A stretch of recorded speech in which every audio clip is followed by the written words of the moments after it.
आगाज हुआ है।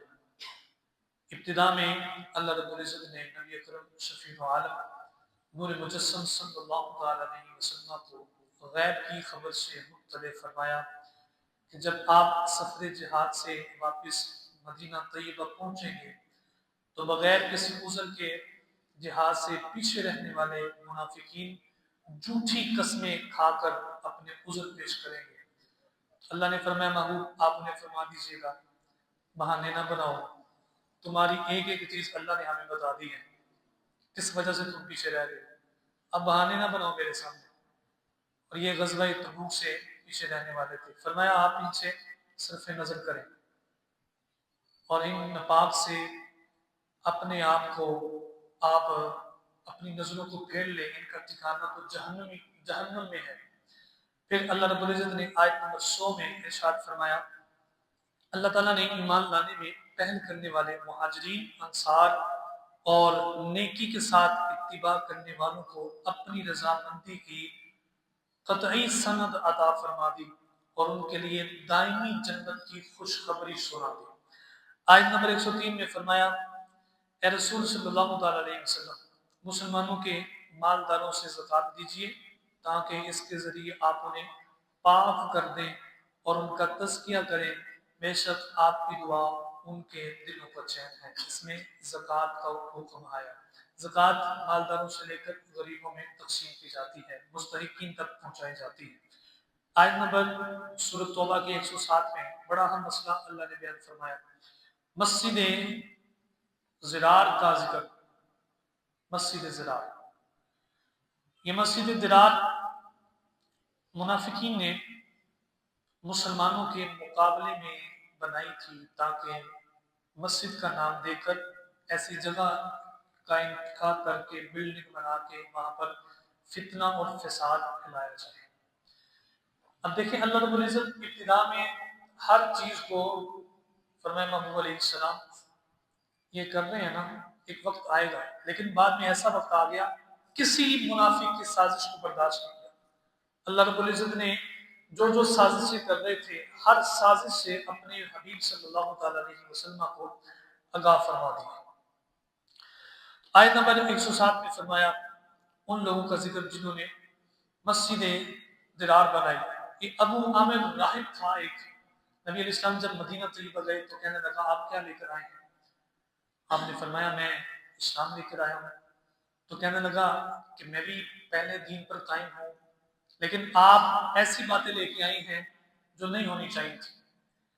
नबी अकरम सल्लल्लाहु अलैहि वसल्लम को ये कहने लगा कि मैं हर मामले में आपके खिलाफ जाऊंगा और जो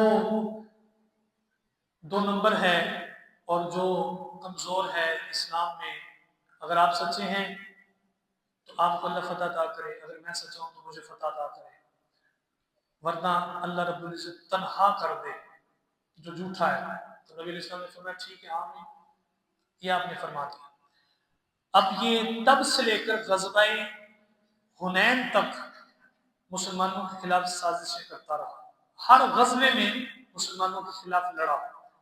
अल्लाह ने जब मुसलमानों को हर मामले में हर ग़ज़वे में फतह भी अता फरमाई तो यहाँ से भाग कर ये शाम चला गया। शाम चला गया, उधर जाकर इसने जो इसके पैरोकार मुनाफिकीन थे उन्हें खबर पहुंचाई।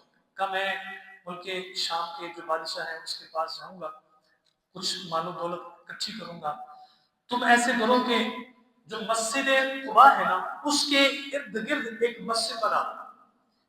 मस्जिद बनाओ और उस मस्जिद में हम अपना असलहा अपना सारा सिस्टम करेंगे और आने वाले मुसलमानों को गुमराह करेंगे।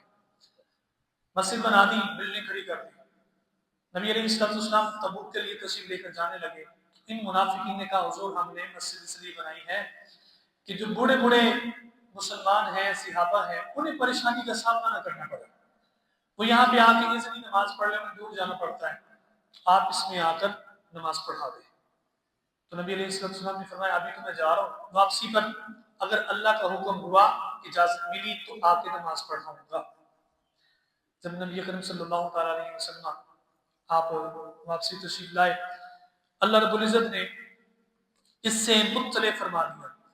फरमाया महबूब इस्लाम इन्होंने जो मस्जिद बनाई है ना दिरार, نقصان پہنچانے کے لیے، فتنہ فساد کے لیے کیوں بنائی؟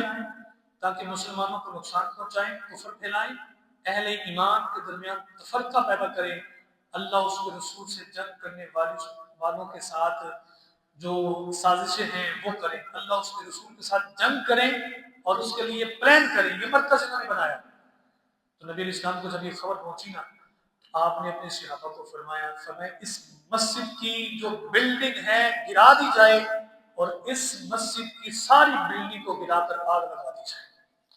ایسا کوئی مرکز نہیں رہنا چاہیے جس میں اللہ اس کے رسول کے خلاف کوئی سازشیں کی جائیں۔ اس سے پتہ چلتا ہے ایسی جگہ، ایسے مقامات جہاں پر نبی علیہ السلام کی شان میں تنقیص ہوتی ہو، جہاں پر بغض نبی صلی اللہ علیہ وسلم معذلہ علیہ باللہ سکھایا جاتا ہو، تو ایسی جگہوں سے جانے سے گریز کرنا چاہیے۔ یہ انہی حکم میں آئے گی جن حکم میں مسجد درار کا حکم تھا۔ ایسی جگہوں پہ نہ جایا جائے، ایسے اجتماعات، ایسی درسگاہوں سے جانے سے گریز کیا جائے جو قرآن اور حدیث کے نام پر دوگلی پھیلا رہے ہیں اور نبی اکرم صلی اللہ تعالیٰ علیہ وسلم کی محبت سے ایمان والوں کو، چاہنے والوں کو دور کر دے۔ ان کا بھی یہی مقصد تھا کہ یہاں آنے والے جب نبی علیہ السلام نماز پڑھا دیں گے نا تو صحابہ کو یہ ہوگا حضور نے نماز پڑھائی تو اب ادھر ہی جانا ہے۔ جب آئیں گے ان کی ذہن سازی کریں گے۔ منافق یہی تو کرتا ہے، ذہن سازی کرتا ہے، وہ کھلے عام وار نہیں کرتا۔ یہ کافی ہے جو کھلے عام آ جاتا ہے، لیکن منافق اندر اندر اندر اندر جڑوں کو کاٹتا ہے۔ اس لیے ان کے خلاف اس آیت کا حکم آیا۔ پھر اللہ رب العزت نے آیت نمبر 111 میں یہ ارشاد فرمایا، اہل ایمان کا اللہ تعالیٰ سے سودا ہو چکا ہے اور انہوں نے اپنی جانوں مال کو اللہ کو فروخت کر دیا ہے اور وہ اپنا سب کچھ اللہ کی رضا کے لیے قربان کرنے کو ہر وقت تیار ہیں۔ اللہ فرماتے ہیں انہوں نے سب کچھ ہمیں دے دیا، ہم جنت انہیں عطا فرما دیں گے۔ پھر آیت نمبر 112 میں اللہ رب العزت نے اہل ایمان کی صفات بیان فرمائی۔ فرمایا وہ توبہ کرنے والے ہیں، عبادت کرنے والے ہیں، اللہ کی حمد کرنے والے ہیں، روزے رکھنے والے ہوتے ہیں، رکوع سجود کرنے والے ہوتے ہیں، نیکی کا حکم دینے والے ہوتے ہیں، برائی سے منع کرنے والے ہوتے ہیں اور اللہ کی حدود کی حفاظت کرنے والے ہوتے ہیں۔ پھر آیت نمبر 118 میں غزوہ تبوک سے پیچھے رہ جانے والے 3 اصحاب تھے، 3 صحابہ، کعب بن مالک، حلال بن امیہ اور مرارہ بن ربیع۔ یہ 3 اصحاب رسول تھے جو غزوہ تبوک سے پیچھے رہ گئے۔ ان کا بیان فرمایا انہوں نے جھوٹا بہانہ نہیں بنایا بلکہ اپنی غلطی تسلیم کی کہ ہم نہیں جا سکے۔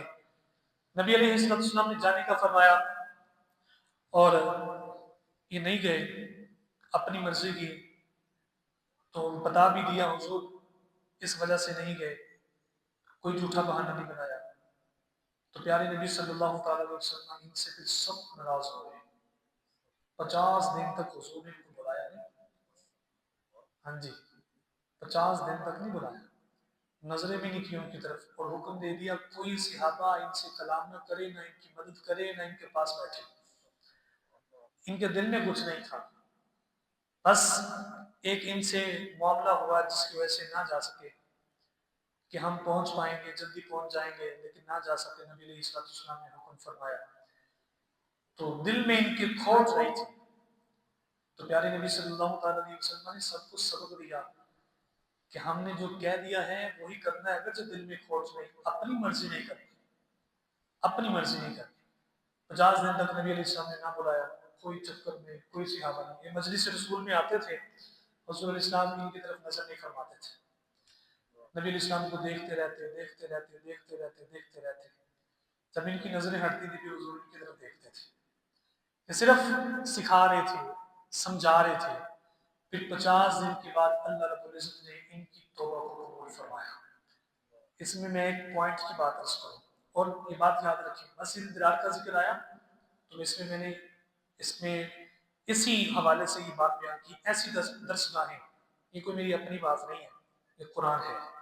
کل منافق کے جنازے کو اللہ رب العزت نے پڑھانے سے نبی علیہ السلام کو منع فرمایا آئندہ کی بات نہیں۔ یہ ساری قرآن کی باتیں ہیں، حدیث کی باتیں ہیں۔ ہم مسلمان اپنے عقائد کے اعتبار سے اتنے مضبوط ہوں تاکہ کوئی منافق ہماری صفوں میں گھس کر ہمیں نقصان نہ پہنچائے۔ اب تو ویسے منافق نہیں ہے جو نبی علیہ السلام کے دور مبارک میں تھے۔ اگر کوئی عقیدے کے لحاظ سے کمزور ہو، کسی قادیانی ذہن سے رکھنے والوں کے پیچھے چڑھ گیا ہو، نیچری ہو، ملحد ہو، تو پھر ان کی الگ بات ہے۔ یہ سارے اس میں احکام بیان ہوئے۔ اب یہ 50 دن نبی علیہ السلام نے ان کو نہیں بلایا، اور ان کو جو بادشاہ تھے ملکوں کے، انہوں نے انہیں آفریں بھیجی کہ تمہیں تمہارے نبی نہیں بلا رہے، ہمیں پتہ چلا ہے، تم ایسے کرو ہماری طرف آ جاؤ، ہماری طرف آ جاؤ۔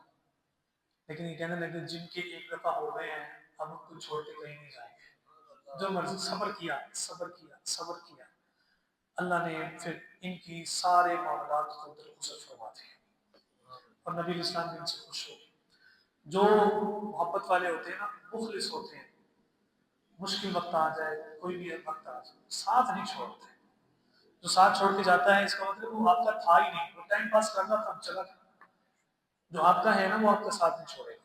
پھر سورۃ توبہ کی آخری 2 آیات میں اللہ رب العزت نے شان رسالت کے بارے میں یہ ارشاد فرمایا، اور فرمایا بے شک تمہارے پاس تم ہی میں سے ایک عظیم رسول تشریف لائیں گے، جو تشریف لا چکے ہیں، تمہارا مشقت میں پڑنا انہیں گرا گزرتا ہے۔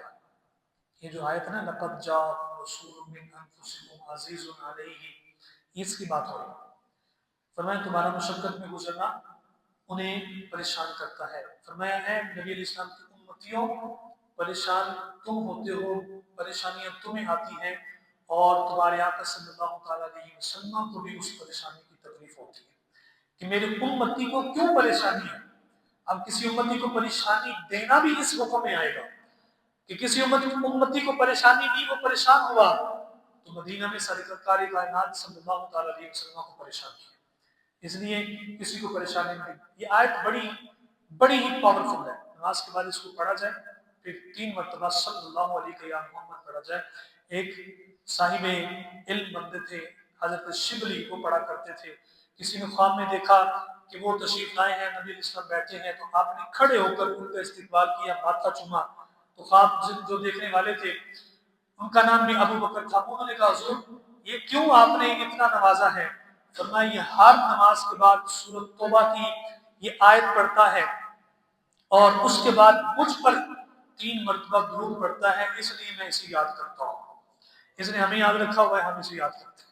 پھر اس کے بعد سورہ یونس کا آغاز ہوا۔ سورہ یونس یہ مکی سورت ہے، قرآن مجید کے اعتبار سے 10ویں ہے، اور ترتیب نزولی جو اس کی ہے 51ویں نمبر پر یہ سورت آتی ہے۔ اس سورت میں حضرت یونس علیہ السلام آپ کی قوم کا ذکر ہوا، اس لیے اسے سورہ یونس کہتے ہیں۔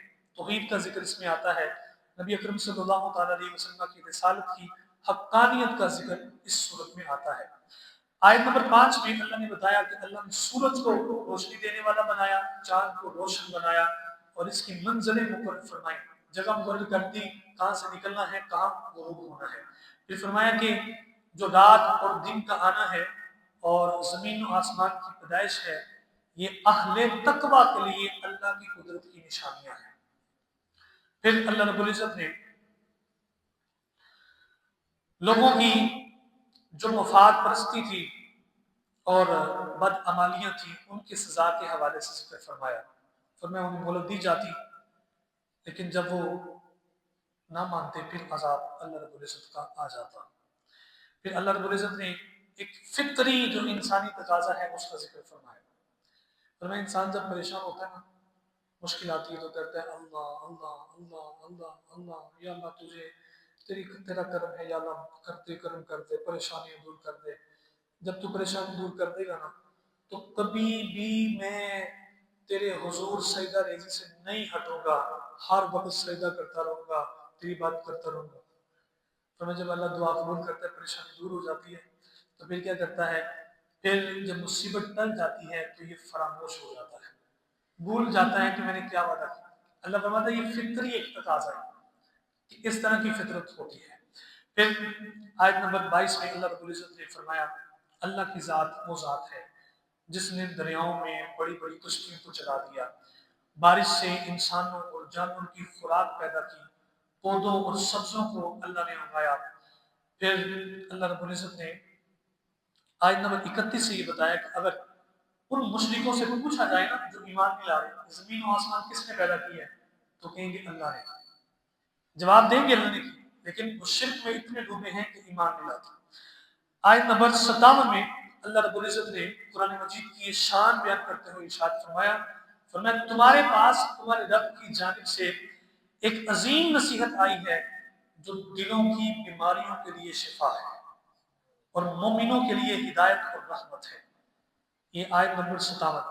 दिल की बीमारी वाला इसको ज्यादा पढ़े, बार बार पढ़े, अल्लाह रब्बुल इज़्ज़त दिल का मर्ज दूर फरमा देगा। वैसे भी कुरान मजीद सीने में दर्द हो ना तो तजरीबे वाली बात बता, कुरान पढ़े अल्लाह सीने का दर्द दूर फरमा देता है, क्योंकि अल्लाह फरमाता है दिलों की बीमारियों के लिए कुरान शिफा है, इसको कबूल करना चाहिए। फिर अल्लाह रब्बुल इज़्ज़त ने आयत नंबर 58 में फरमाया कि जब अल्लाह रब्बुल इज़्ज़त की रहमत और अल्लाह रब्बुल इज़्ज़त का फजल हो तो फिर खुशी करनी चाहिए। कुल बिफदलिल्लाहि व बिरहमतिही फबिज़ालिका फलयफ़रहू, फरमाया खुशी मनाएं। और रहमत और फजल से मुराद तफसीर आयात से उलमा ने निकाला कि ज़ाते मोहम्मद सल्लल्लाहु अलैहि वसल्लम है। अल्लाह ने फरमाया अल्लाह का फजल भी आ गया है, अब अल्लाह की रहमत भी आ गई है, अब खूब खुशियां मनाओ और मेरे हबीब सल्लल्लाहु अलैहि वसल्लम के आने की खूब खुशी फरमाओ। आयत नंबर 63 में फरमाया औलिया अल्लाह की शान ये है कि ना उन्हें कोई खौफ होता है ना वो गमगीन होते हैं, और वो लोग हैं जो ईमान लाने वाले हैं और तक़वे वाले होते हैं। कोई हवा में उड़ के दिखा दे वो अल्लाह का वली नहीं हो सकता, अगर शरीयत की पासदारी नहीं करता। नहर पे चल के दिखा दे वो भी अल्लाह का वली नहीं हो सकता। नबी इस्लाम से जब पूछा गया हुजूर अल्लाह के वली की पहचान बताएं, फरमाया जिसे देखकर अल्लाह याद आ जाए वो अल्लाह का वली होता है। और जो विलायत के मर्तबे पर फायज होता है वो सारा का सारा इल्म अल्लाह रब्बुल इज़्ज़त से लेता है, जो उसने निज़ाम आगे फैलाना है, फिर अल्लाह विलायत देता है। किसी जाहिल को रब ने कभी वली नहीं बनाया। हाँ जी, जिसको वली बनाया उसे ये हिम्मत ताकत दी और रग़बत दिलाई कि वो दीन सीखे, या अल्लाह ने अपनी तरफ से इल्म लदुनी अता फरमा दिया। इसके बावजूद इल्म लदुनी जब किसी को मिल जाता है, अल्लाह की तरफ से इल्म मिल जाता है, तो फिर भी वो जो औलिया अल्लाह होते हैं, नेक लोग होते हैं, पढ़ते रहते हैं, पढ़ते रहते हैं, पढ़ते रहते हैं। तालीम, तरबियत, दीन ये शेवा अंबिया है, कई वज़ाइफ से बढ़कर है। फिर आयत नंबर 71 में नूह अलैहिस्सलाम और उसके बाद हज़रत मूसा और हज़रत हारून अलैहिस्सलाम के हवाले से अल्लाह ने जिक्र फरमाया, जिनका तज़किरा पीछे गुजर चुका है। फरमाया हमने मूसा और हारून अलैहिस्सलाम को हुक्म दिया कि मिस्र में अपनी कौम के लिए घर बनाए, अपने घर बना दें, चूंकि फिरौन इबादत नहीं करने देता आपको ज़ाहिरी तौर पे, तो घर बनाए उसमें फिर इबादतें करें ताकि आपको किसी किस्म की परेशानी का सामना ना करना पड़े। फिर अल्लाह रब्बुल इज़्ज़त ने इरशाद फरमाया फिरौन के सारे वाक़यात, मूसा अलैहिस्सलाम जाकर डराते रहे ना डरा। जब गर्क करने का मामला आया ना, उसने अल्लाह की पावर देखी तो फिर कहने लगा मैं उस रब पर ईमान लाया जो मूसा अलैहिस्सलाम का रब है। अब सारे मामला खत्म हो चुके थे, अब जान निकलने वाली थी। बस जब इंसान की जान निकलने वाली हो, हालत गरगरा आ जाए, फरिश्ता सामने नजर आ जाए, उस वक्त वो कलीमा पढ़े तो उसका ईमान कबूल नहीं होता, उसकी तौबा कबूल नहीं होती। इससे पहले पहले पहले पहले तौबा इस्तिग़फ़ार करेगा तो अल्लाह कबूल फरमाएगा। क्यों? गैब छुपा हुआ था, अब उसने जाहिर देख लिया तो अब वो ईमान ला रहा है। हुक्म ये है कि मोमिन जो होते हैं गैब पर ईमान रखते हैं, अब उसकी तौबा कबूल नहीं होगी। यही इसने किया तो फरमाया नहीं अब तेरी तौबा कबूल नहीं होगी। और फरमाया तू बड़ा बनता था, रबूबियत का तूने दावा किया, अल्लाह की शान ये है तुझे पानी भी कबूल नहीं करेगा, तेरी लाश को अल्लाह रब्बुल इज़्ज़त निकालेगा वहां से और दुनिया वालों के लिए इबरत बना देगा। आज भी मिस्र में इसकी लाश मौजूद है, इबरत का निशान है। अल्लाह ना चाहे तो जमीन भी किसी को कबूल नहीं करती। रब बड़ा करीम है, बड़ी अजमत वाला है, बड़ा पावरफुल है। फिर अल्लाह रब्बुल इज़्ज़त ने आयत नंबर 107 में ये इरशाद फरमाया कि हर चीज़ अल्लाह की कुदरत और इख्तियार में है। अगर वो किसी को तकलीफ पहुंचाता है तो कोई बचाने वाला नहीं, और अगर वो किसी के साथ भलाई का इरादा करे तो कोई उसके फजल की राह में हायल नहीं हो सकता। बड़ी कमाल की बात है साहब। फरमाया कि अगर अल्लाह किसी को नुकसान पहुंचाए ना तो कोई उसे बचा नहीं सकता, और जब उसने नहीं पहुंचाना तो कोई नुकसान पहुंचा सकता ही नहीं है। ये बड़ा कमाल का अकीदा है। फिर सैयदना यूनुस अलैहिस्सलाम की कौम के हवाले से जिक्र हुआ कि यूनुस अलैहिस्सलाम अपनी कौम के पास गए और फरमाया कि मैं तुम्हारी तरफ अल्लाह की तरफ से नबी बनकर आया, ईमान ले आओ। उन्होंने कहा हम ईमान नहीं लाएंगे। आप तबलीग करते रहे, कहने लगे नहीं लाएंगे। फरमाया फिर तुम अल्लाह के अजाब का इंतजार करो।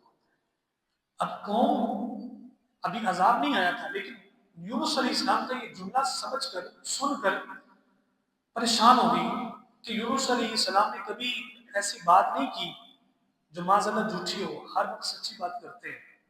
इसका मतलब है आपने फरमाया अजाब आएगा तो आएगा।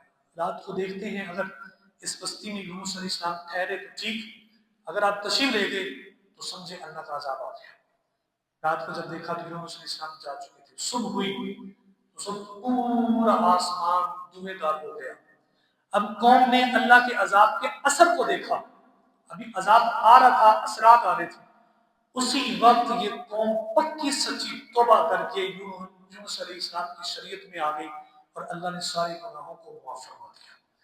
फरमाया सिर्फ जितनी कौमें गुजरी हैं, कौम हूद है, कौम लूत है, कौम नूह है, कौम आद है, कौम सालेह है, सबको अल्लाह रब्बुल इज्जत ने फरमाया कि बाज आ जाओ, बाज आ जाओ। बनी इस्राइल की कौम है, नहीं बाज आए, अजाब आ गया। फिर कहने लगे हम माफी मांगते हैं। लेकिन फरमाया सिर्फ एक कौम यूनुस थी कि जिन पर अजाब आया नहीं, असर आया। उन्होंने अल्लाह की फरमाबरदारी की और अजाब आने से पहले अल्लाह की फरमाबरदार बन गए। ये यूनुस अलैहिस्सलाम की कौम। फिर सूरह हूद का अल्लाह ने जिक्र फरमाया। इसका नाम हूद इसलिए रखा कि इसमें हजरत सैयदना हूद अलैहिस्सलाम का जिक्र है। नुज़ूल का जो एतबार है, इसका नुज़ूली एतबार से 52 नंबर पर है, और कुरान मजीद की तरतीब के एतबार से यह सूरत 11वें नंबर पर है। और ये सूरत मक्की है, यानी हिजरत से पहले नाज़िल हुई। मक्की और मदनी का जो कॉन्सेप्ट है वो ये है, जो सूरत हिजरत से पहले नाज़िल हुई वो मक्की, और जो हिजरत के बाद नाज़िल हुई वो मदनी। चाहे हिजरत के बाद मक्का में नाज़िल हुई है वो सूरत मदनी कहलाती है। फिर 12वें बारे के शुरू में बड़ा कमाल का अकीदा अल्लाह ने दे दिया। अल्लाह फरमाता है जमीन पर चलने वाले हर जानदार का रिस्क अल्लाह के जिम्मा पर होना है, और उसके क़याम की जगह हर चीज़ अल्लाह रब्बुल इज़्ज़त के सुपुर्द है। और फिर इसमें अल्लाह रब्बुल इज़्ज़त ने अंबिया किराम अलैहिस्सलाम के तज़किरे को बयान फरमाया। हूद अलैहिस्सलाम का तज़किरा पहले भी गुज़र चुका है। एक बड़ी खूबसूरत बात इरशाद फरमाई, सारी बातें खूबसूरत हैं। इरशाद फरमाया आयत नंबर 23 में, फरमाया जो ईमान लाए हैं और जिन्होंने नेक काम किए हैं, अपने रब के हुजूर आजिज़ी की, तो ये लोग हमेशा जन्नत में रहेंगे। फरमाया मोमिन और काफिर की मिसाल ऐसे है जैसे अंधा और देखने वाला। काफिर अंधा है और मोमिन देखने वाला, कि अल्लाह ने उसे दिल की बनाई अता फरमाई है, और बहरा और सुनने वाला। ये मोमिन और काफिर की मिसाल है। कौम नूह का जिक्र फरमाया, उनके अजाब का जिक्र फरमाया। नूह अलैहिस्सलाम अपनी कौम को डराते रहे, जब बाज ना आए ना तो अल्लाह ने फरमाया ए नूह अलैहिस्सलाम, फिर ये इतनी नाफरमान कौम थी, अल्लाहु अकबर, अपने मुंह से कहते थे नूह अलैहिस्सलाम आप तो कह रहे थे अजाब आएगा, अजाब तो आया नहीं, ला के दिखाए ना अजाब, कहें हम पे अजाब आ जाए, अजाब तो आया नहीं। आप तो कहते थे अगर ना माना तो अजाब आएगा, हम नहीं मानते, अजाब तो आ ही ना। अल्लाह ने फरमाया नूह अलैहिस्सलाम आप कश्ती बनाए। आप कश्ती बना रहे थे जिस पर सवार होना था आपके मानने वालों ने, तो बड़े बड़े सरदार जब गुजरते तो मजाक उड़ाते। नूह अलैहिस्सलाम ने फरमाया वक्त आ जाएगा तो तुम मजाक उड़ा रहे हो तुम्हें पता चल जाएगा। फिर अल्लाह रब्बुल इज़्ज़त ने फरमाया ऐ नूह अलैहिस्सलाम जब कश्ती बन गई, फरमाया अपने सारे मानने वालों को इसमें सवार करें। सवार किया। आपका जो बेटा था नाफरमान था, फरमाया तू भी आ जा इसमें। तो कहने लगा नहीं, मैं पहाड़ की आगोश ले लूंगा। अल्लाह ने फरमाया मूसा अलैहिस्सलाम से आप अपने लोगों को सवार करें मानने वालों। तो या अल्लाह मेरा बेटा, फरमाया लैसा मिन अहलिक, یہ آپ کا نہیں ہے، آپ کا بیٹا نہیں ہے، یعنی آپ کے حال میں سے نہیں ہے، آپ کی ماننے والا نہیں، لیسا من اہلک، کیونکہ جو اس کا عمل ہے وہ غیر صالح ہے، نیک عمل نہیں ہے۔ اس سے پتہ چلتا ہے اگر عمل نیک نہ ہو، اگر اللہ کی فرمان برداری نہ کی جائے تو وہاں پہ اللہ رب العزت کے نظام ہی چلتے ہیں، حکم ہی چلتا ہے۔ اس لیے نبی علیہ السلام نے فرما دیا، فرمایا جس کا عمل اسے پیچھے کر دے اس کا نسب اسے آگے نہیں کر سکتا کہ جی میں فلاں ہوں، فلاں سے نسبت ہے، یہ ہے وہ ہے، عمل ہے پلے کف نہیں۔ اب یہ چیزیں ہمارے ان پیارے بھائیوں کو سمجھ آنی چاہیے جو بڑی بڑی گاڑیاں لے کے پھر رہے ہیں اور عشق رسول کے دعوے کر رہے ہیں اور تنگ لباس پہنے ہوتے ہیں، ساری ساری رات لوگوں کو اسٹیجوں پہ نچاتے ہیں اور کہتے ہیں بس یہی ٹھیک ہے۔ ادھر نوح علیہ السلام کا بیٹا فرمایا لیسا من اہلک، کیونکہ اس کا عمل غیر صالح، عمل ہونا چاہیے انسان کا۔ تو یہ آج کے ہم نے نماز تراویح میں سنا ہے۔ اللہ رب العزت ہمیں دین و دنیا کی بھلائیاں عطا فرمائے۔ اور اس میں ایک بڑا اہم ذکر فرمایا اللہ رب العزت نے سورۃ توبہ کی آیت نمبر 119 میں، ایمان والو اللہ سے ڈرو، سچوں کے ساتھ ہو جاؤ، سچ بولنا چاہیے، سچ کا ساتھ دینا چاہیے اور سچوں کے ساتھ رہنا چاہیے۔ جو نیکوں کے ساتھ جڑ جاتا ہے اللہ اسے بھی نیک بنا دیتا ہے۔ چنگیاں دے لڑ لگیاں میری چولی تے پھل پے، مندیاں دے لڑ لگیاں اگلے بھی گڑ گئے۔ نیکوں کا ساتھ ہونا چاہیے۔ اللہم صلی علی سیدنا